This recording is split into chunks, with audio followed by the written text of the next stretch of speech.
السلام علیکم ورحمۃ اللہ۔ حاضرین جمعہ،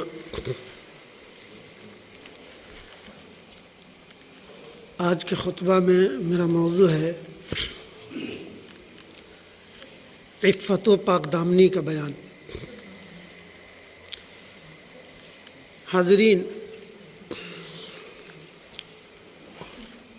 عفت و پاک دامنی بھی شرم و حیا کی ایک عظیم علامت ہے۔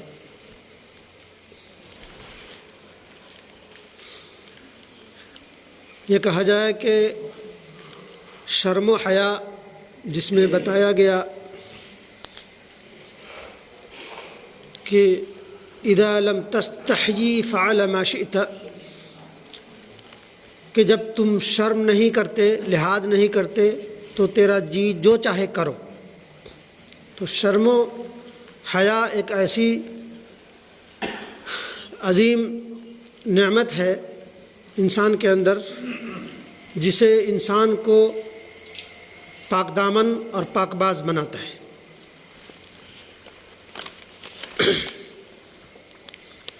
حاضرین، اللہ تبارک و تعالیٰ نے سورہ مومنون جو 18 پارہ کی پہلی آیت ہے سے 1 سے 11 تک میں عفت اور پاک دامنی کی بہترین نشانی بتائی ہے۔ قد افلح المؤمنون الذین هم فی صلاتهم خاشعون والذین هم عن اللغو معرضون والذین هم للزکاة فاعلون والذین هم لفروجهم حافظون۔ یہ پوری آیت ہے، لمبی آیت ہے، الذین یرثون الفردوس هم فیہا خالدون تک، کہ یقیناً ایمان والوں نے کامیابی حاصل کر لی، کہ یقیناً ایمان والوں نے کامیابی حاصل کر لی جو اپنی نماز میں خشوع کرتے ہیں، اپنی نماز میں خشوع خضوع کرتے ہیں، جو لغویات سے منہ موڑ لیتے ہیں، جو بیکار کی باتیں ہیں، فالتو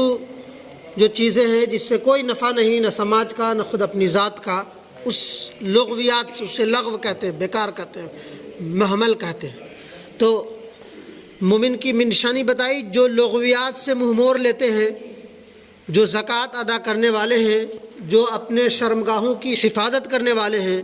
سوائے اپنی بیویوں اور ملکیت کی لونڈیوں کے، کہ یقیناً یہ ملامتیوں میں سے نہیں، جو اس کے سوا کچھ اور چاہیں وہی حد سے تجاوز کر جانے والے ہیں، جو اپنی امانتوں اور وعدے کی حفاظت کرنے والے ہیں، اور جو اپنی نمازوں کی نگہبانی کرنے والے ہیں۔ نماز کا یہاں 2 بار ذکر، ایک تو خشوع خضوع کرتے ہیں بہت ٹھہر کے آرام سے، اور ایک نگہبانی کرنے والے ہیں۔ ایسا نہیں کہ اپنے وقت کے مطابق نماز کو ڈھال لیا، بس وقت ملا تو پڑھ لیں گے، کام ہے، بڑی لوڈ تھا اس لیے چھوڑ دیا، ایسا نہیں ہے۔ نگہبانی کرنے والے، فویل للمصلین، ویل ہے ان نمازوں کے لیے جو نماز کو اس کے وقتوں پر ادا نہیں کرتے، ٹال مٹول کرتے ہیں، تو چل میں آیا تو 4 رکعت پڑھ لوں، دماغ کہاں ہے، ذہن کہاں ہے، بس کر لیا، نہیں، نماز کی نگہبانی کرنے والے ہیں۔ اور جو نہیں کرتے، فویل للمصلین، ویل ہے جہنم ہے ان نمازیوں کے لیے جو اپنی نماز میں سے غفلت برتتے ہیں اور نماز کو نماز کی طرح نہیں پڑھتے ہیں۔ تو یہاں ان آیتوں میں 2 بار، ایک تو خشوع خضوع اور نگہبانی، کہ ان الصلاۃ کانت علی المؤمنین کتابا موقوتا، کہ نماز اپنے وقتوں پر فرض ہے۔ ایسا نہیں چلو مغرب عصر دونوں ایک ساتھ پڑھ لیں گے، ظہر عصر ایک ساتھ پڑھ لیں گے، بس ہمیشہ کا لوگوں کا یار 4 منٹ ہے، 2 منٹ ہے بچا ہوا، مغرب دھر پڑھ لیں۔ یہ بھی عادت بنا لینا ہے، یہ بہت محرومی ہے ہمارے لیے۔ حاضرین، جو اپنی امانتوں اور وعدے کی حفاظت کرنے والے، جو اپنی نمازوں کی نگہبانی کرنے والے ہیں، یہی وارث ہیں، جنت الفردوس کے وارث ہوں گے جہاں وہ ہمیشہ رہیں گے۔ ان آیت کریمہ میں عفت کی فضیلت کا بیان ہے۔ عفت کے معنی پاک دامنی کے ہیں، یعنی حرام و زناکاری اور بدکاری اور ہر قسم کی برائیوں سے بچنا۔ عفت و پاک بازی کو اسلام کے محاسن اور خصوصیت میں شمار کیا گیا ہے، اور ایسے لوگوں کی بڑی مدح و تعریف قرآن و حدیث میں کی گئی ہے۔ سورہ معارج میں مسلمانوں کے جن اخلاق و اوصاف کی تعریف کی گئی ہے ان میں سے ایک عفت و پاک دامنی بھی ہے۔ والذین هم لفروجهم حافظون، یہ سورہ معارج جو 29واں پارہ میں ہے اور آیت نمبر 29 ہے، جو اپنی شہوت کی جگہ کی حفاظت کرنے والے ہیں، جن مسلمانوں کے لیے اللہ نے اپنی بخشش اور بہترین انعام کا وعدہ کیا ہے، ان میں عفیف اور پاک دامنی بھی ہے، عفیف اور پاک دامنی بھی ہے۔ والذین هم لفروجہم فروجہم والحافظین والحافظات، کہ یہ سورہ احزاب کی آیت نمبر 30 ہے کہ اپنے شرمگاہوں کی نگرانی کرنے والے مرد اور نگرانی کرنے والی عورتیں، ان کے بارے میں بہت مدح و تعریف کی گئی ہے اور بتایا گیا ہے کہ ان کے لیے عظیم نعمتیں ہیں، اور آگے بتائی جائے گی احادیث میں کہ عفت و پاک دامنی کی کیا کیا مرتبہ ہے۔ حضرت یوسف نے جس پاک بازی کا ثبوت دیا، اس کی گواہی خود عزیز مصر کی بیوی نے گواہی دی تھی۔ عزیز مصر کی بیوی زلیخا کہتی ہیں وَلَقَدْ رَاوَدتُّهُ عَن نَفْسِهِ فَاسْتَعْصَمَ، وَلَقَدْ رَاوَدتُّهُ عَن نَفْسِهِ فَاسْتَعْصَمَ، یہ سورہ یوسف کی آیت نمبر 32 ہے۔ اور میں نے اس کو بہکانا چاہا تو وہ بچتا رہا۔ عزیز مصر خود دیکھا سارے حربے، 14 سال کے جیل اور نہ جانے کن کن مصیبتوں اور آزمائشوں سے حضرت یوسف کو بہکانے کی اور اپنے چھلاوے میں کسنے کی کوشش کی، اور جب نہیں مانی اور تمام شرفائے مصر کو بلا کر کے جب وہ فیل ہو گئی تو وہاں تمام شرفائے مصر کی بیویوں کے سامنے یہ کہتی ہیں کہ وَلَقَدْ رَاوَدتُّهُ عَن نَفْسِهِ فَاسْتَعْصَمَ، اور میں نے اس کو بہکانا چاہا لیکن وہ بچتا رہا۔ پھر رب کریم نے حضرت یوسف کی پاک دامنی کی گواہی یوں دی ہے لِتَصْرِفَ عَنْهُ السُّوءَ وَالْفَحْشَاءَ إِنَّهُ مِنْ عِبَادِنَا الْمُخْلَصِينَ، کہ ایسا ہم نے اس لیے کیا تاکہ اس سے برائی بے حیائی کو دور کر دیں، بے شک یوسف ہمارے چنے ہوئے بندوں میں سے تھا۔ اس میں کہا کہ حضرت یوسف نے کہا کہ میں نہیں بچ سکتا تھا، میری وسعت اتنی نہیں تھی، اللہ ہی مجھے بچانے والا ہے۔ کیا اللہ تبارک و تعالیٰ کہ میں نے اس کو صرف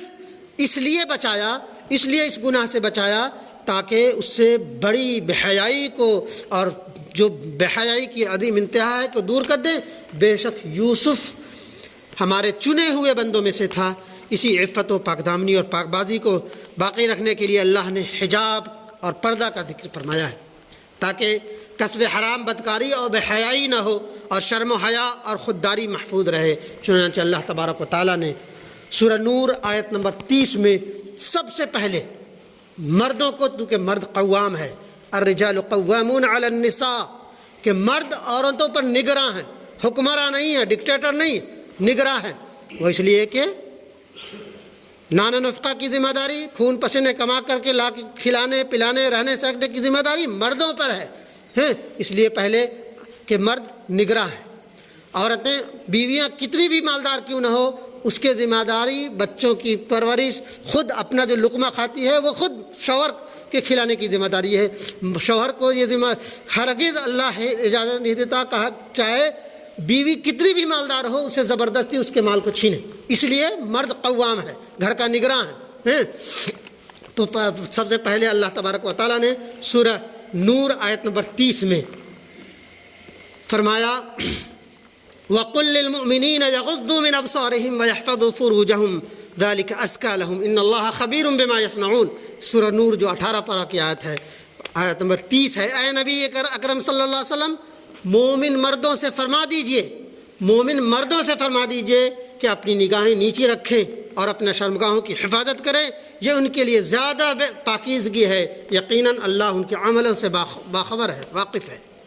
سب سے پہلے اللہ تبارک و تعالیٰ نے پردہ کا نزول فرمایا تو عورتوں کو کہا کہ اپنی نگاہیں نیچی رکھیں، اپنے شرمگاہوں کی حفاظت کریں، اور ان کے لیے یہی بہتر ہے۔ یقیناً اللہ تبارک و تعالیٰ اگر اس کے باوجود بھی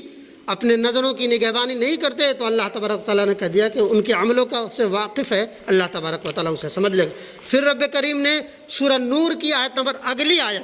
پہلے مرد قوام ہے، پھر کہا مردوں سے، عورتوں سے وَقُلْ لِلْمُؤْمِنَاتِ يَغْضُضْنَ مِنْ أَبْصَارِهِنَّ وَيَحْفَظْنَ فُرُوجَهُنَّ وَلَا يُبْدِينَ زِينَتَهُنَّ إِلَّا مَا ظَهَرَ مِنْهَا وَلَيَضْرِبْنَ بِخُمُرِهِنَّ عَلَى جُيُوبِهِنَّ وَلَا يُبْدِينَ زِينَتَهُنَّ۔ اے نبی اکرم صلی اللہ علیہ وسلم، مومن عورتوں سے بھی کہہ دیجئے، مومن عورتوں سے بھی کہہ دیجئے کہ وہ اپنی نگاہیں پست رکھیں، نگاہیں پست اور رکھیں، اور اپنے زینت سنگھار کی کو ظاہر نہ کریں، سوائے ایسے زینت کے جو خود بخود فطرتاً دکھ جاتے ہیں۔ بدی اسٹرکچر کچھ اس طرح ہے کہ دکھ جائے تو اس پہ ملامت نہیں ہے، لیکن کہا گیا کہ وہ جب چلیں پھریں تو اپنے بناؤ سنگھار کو ظاہر نہ کرتی پھریں، اور انہیں چاہیے کہ اپنے گریبانوں سینوں پر اپنی اوڑھنیاں ڈالے رکھیں، ایسی اوڑھنی جو پورے بدن کو بالکل ڈھانپ لے، اور اسی کا ایک وہ نقاب ہے، برقع ہے، اور اور سینوں پر اپنی اوڑھنیاں ڈالیں۔ اور یہ بھی ضروری ہے کہ جب وہ چلیں پھریں تو پیر مار مار کر نہ چلیں کہ ان کی زینت ظاہر ہو جائے، بہت متانت کے ساتھ، بہت سنجیدگی کے ساتھ چلیں، بہت مٹک مٹک کر، اور جو عورتیں صرف مردوں کو اٹیک کرنے کے لیے کرتی ہیں، اللہ تبارک و تعالیٰ نے ان کے لیے بڑی عظیم سزاؤں کا وہ کیا ہے۔ مردوں کو تو کیا ہی ہے، لیکن عورتوں کو بالخصوص کہ مرد چونکہ جذباتیت سے پر ہے، اس لیے کہا گیا کہ عورتیں یہ تو وقرن فی بیوتکن ولا تبرجن تبرج الجاہلیۃ الاولیٰ، یہ سورہ احزاب کی آیت نمبر 33 ہے کہ عورتیں کے لیے بہتر تو ہے کہ وہ اپنے گھروں میں قرار سے رہیں، اور اگر باہر نکلیں تو جاہلیت کی طرح بناؤ سنگھار کر کے نہ نکلیں۔ حضرت عائشہ کی بہن جب وہی نبی اکرم صلی اللہ علیہ وسلم کے سامنے بے پردہ آئی تو کہا کہ اے سلمہ، غالباً کہ جب بچیاں جوان ہو جائے تو اسے چاہیے کہ وہ پردہ سے متانت کے ساتھ رہیں، اپنے وقار کے ساتھ رہیں، اور عورتوں کے لیے یہ حجاب ہے، یہ برقع ہے، یہ نقاب ہے، بوجھ نہیں ہے۔ اللہ تبارک و تعالیٰ نے عورتوں کو عظیم نعمت سے تشبیہ دی ہے، جوہر کو، ہیرے جواہرات کو اللہ تبارک و تعالیٰ یہ کیا کرتے ہیں، آپ کے لیے قیمتی سرمایہ ہے تو اسے چھپا کر کے رکھتے ہیں، دکھا کر نہیں چلتے۔ مذہب اسلام عورتوں کو عظیم سرمایہ اور نعمت اور بہترین جوہر سے تشبیہ دی ہے، اس لیے کہا کہ وہ تم چلو تو تم متانت کے ساتھ، پردہ کے ساتھ چلو، ایسا کرو گے فلا یوزین کہ تم ستائی نہیں جاؤ گی۔ حاضرین، یہ اور اس طرح کے اور بھی بہت سارے احادیث ہیں۔ ایک حدیث میں ہے کہ قیامت کے دن جب خدا کے عرش کا سایہ کے سوا کوئی سایہ نہ ہوگا، اس وقت اللہ تعالیٰ 7 آدمیوں کو اپنے سایہ میں جگہ دے گا، جس میں ایک شخص وہ ہوگا جس کو معزز اور شریف خاندان کی عورت اپنی طرف مائل کرنے کی کوشش کرے اور یہ کہہ دے کہ میں اللہ سے ڈرتا ہوں۔ وہ عظیم دن، قیامت کا دن، جو نفسی کا عالم ہوگا، سب کو اپنے کیے کا حساب دینا ہوگا، سارے لوگ پریشان حال ہوں گے، کسی کو کوئی سایہ نہیں ہوگا۔ اس وقت 7 جو لوگ اللہ تبارک و تعالیٰ کے سائے میں ہوں گے، اس میں ایک وہ بھی ہوں گے جن کو عظیم مرتبہ والی خاندانی اور شریف شرفا عورتوں میں سے کوئی عورت انہیں دعوت گناہ دے اور وہ کہہ دے کہ میں اللہ سے ڈرنے والا ہوں، تو اللہ تبارک و تعالیٰ اس دن اس کو سایہ دے گا۔ اور شریف عورت کی یہ تو وہ شرط ہے تو جو پاک بازی کو قیامت میں حاصل ہوگا، لیکن پاک بازی کی دنیاوی برکتیں بھی کچھ کم نہیں۔ ایک حدیث ہے، بخاری نے اس کو یہ کیا ہے، 3 آدمیوں کا ذکر کیا ہے کہ 3 آدمی کسی سفر پہ تھے، باہر گئے، بارش بہت تیز ہوئی، پہاڑ کا ایک ٹکڑا بارش وہی، آپ پہاڑ کے غار میں چھپ گئے تینوں۔ بارش قدر شدید ہوئی کہ پہاڑ کا درہ کوئی آ کر کے پتھر، بہت سارا بھاری پتھر آ کر کے اس کے گیٹ پہ ہوا۔ اس وقت کوئی مشین نہیں تھی، نہ کوئی کمیونیکیشن کا ذریعہ تھا، اکیلے صاحب آب و گیا ہمیں 3 بالکل وہ ہو گئے۔ اس وقت وہ تینوں آدمی اپنے اپنے ان چنندہ کام کا جو صرف اللہ کی رضا کی خاطر کیا تھا، جن میں سے وہ ایک یہ بھی تھا کہ اے اللہ تبارک و تعالیٰ، اے رب کریم، میں اور تو تیرے سوا کوئی اس بات کو نہیں جانتا کہ میری ایک چچزاد بہن تھی، بہت خوبصورت تھی، میرا دل اس پہ آ گیا تھا، میں اس سے دعوت گناہ چاہتا تھا، یہاں تک کہ میں اپنی ساری قیمتی جوہریں اس پہ لٹا دینا چاہتا تھا۔ میں نے 100 دینار اس وقت اکٹھا کر کے لایا اور دے دی، اور ہم گناہ کے لیے بالکل تیار تھے۔ لڑکی نے کہا کہ اللہ سے ڈر، اے اللہ تبارک و تعالیٰ، میں صرف تیری ڈر سے میں نے اس گناہ سے بچ گیا تھا، چھوڑ دیا تھا، ترک کر دیا تھا، اے اللہ اس گناہ کے صدقے مجھے اس مصیبت سے نکال دے۔ اللہ تبارک و تعالیٰ نے دنیا میں بھی اس کا اس وسیلے سے اللہ تبارک و تعالیٰ نے 3 آدمی تھے، تینوں نے دعا کی، اور اس وقت اس پہاڑی درہ جو پتھر کا ٹکڑا تھا وہ زمین سے ہٹ گیا۔ لہذا اللہ تبارک و تعالیٰ نے یہ اور اس طرح کی اور بھی بہت ساری وہ حدیث بیان فرمائی ہے۔ یہاں وقت مزید اجازت نہیں دیتا کہ بہت ساری باتیں کریں۔ اللہ تبارک و تعالیٰ ہمیں اور آپ سب کو فحش باتوں اور کاموں سے محفوظ رکھے، اور عفت و پاک دامنی سے ہمارے قلوب کو منور رکھے۔ آمین یا رب العالمین۔